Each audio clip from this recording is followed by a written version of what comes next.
Just how much of a threat is the Islamic State militant group to the U.S. and the rest of the world? Journalists covering the group are now having their lives threatened. Jeff Barnes takes a closer look at what's happening. The threats are growing across the Near East and reaching the world.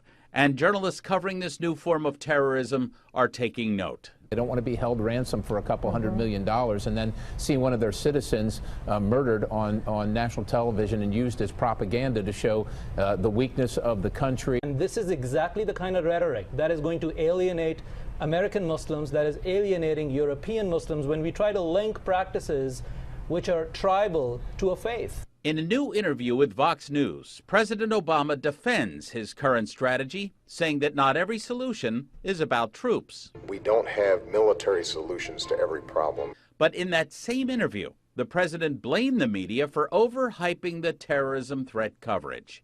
If it bleeds, it leads, he said, when talking about media decisions to focus more on terror threats instead of things like climate change and Ebola. Quote, "What's the famous saying about local newscasts, right? If it bleeds, it leads, right?"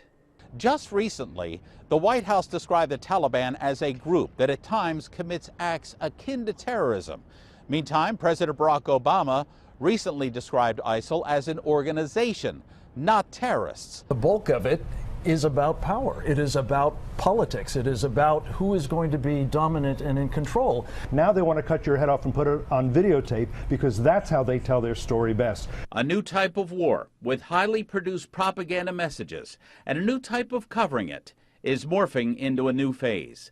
A phase that at this point seems to diminish the term freedom of speech. I'm Jeff Barnes reporting.